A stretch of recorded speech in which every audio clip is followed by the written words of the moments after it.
Young sensation Vaibhav Suryavanshi గురించి తెలియని వారంటూ ఉండరు. ఈ 15 ఏళ్ల కుర్రాడు బ్యాట్ పట్టుకుని బరిలోకి దిగాడంటే చాలు బౌండరీలో వర్షం కురవాల్సిందే. ఆ విధంగా బీభత్సం సృష్టించగలడు. అయితే ఐపీఎల్ సీజన్లో రాజస్థాన్ రాయల్స్ తరపున ఆడుతున్న వైభవ్ సూర్యవంశీ ఇంగ్లాండ్ మాజీ ప్లేయర్ అయిన పీటర్సన్ నిర్వహించిన ఒక ఇంటర్వ్యూలో పాల్గొని తన యొక్క టార్గెట్ని వెల్లడించారనమాట.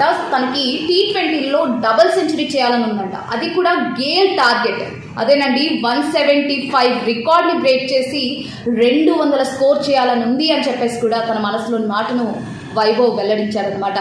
అదేవిధంగా ఏ గేమ్లోనైనా తనకి 20 ఓవర్లు ఆడే ఛాన్స్ ఉంటే ఖచ్చితంగా 200 స్కోర్ చేస్తానని చెప్పేసి కూడా స్పష్టం చేశారనమాట. దీంతో ఈ అబ్బాయి యొక్క కాన్ఫిడెన్స్ చూసి మాజీ ఇంగ్లాండ్ ప్లేయర్ అయిన పీటర్సన్ కూడా ఆశ్చర్యపోయారు. అయితే ఇక్కడ పీటర్సన్ ఇంకో క్వశ్చన్ కూడా అడిగారనమాట. So first batting or chasing రెండిట్లో ఏది ప్రిఫర్ చేస్తారు అని వైభవ్ని అడిగితే వైభవ్ ఏమన్నాడు తెలుసా, నాకు ఏదైనా ఓకే అని చెప్పేసి సమాధానం ఇచ్చాడు. సో ఈ వీడియో కూడా సోషల్ మీడియా మాధ్యమాల్లో వైరల్ అవుతుంది. ప్రెజెంట్ ఐపీఎల్ చూస్తున్నట్టయితే ఎలిమినేటర్ రౌండ్లో రాజస్థాన్ రాయల్స్ SRHతో తలపడబోతుంది. సో ఎలిమినేటర్ రౌండ్లో రాజస్థాన్ రాయల్స్ గెలిచినట్లయితే క్వాలిఫైయర్ 2కి చేరుకునే ఛాన్స్ ఉంది. సో దీని గురించి మీరేమనుకుంటున్నారో కామెంట్ చేసేయండి.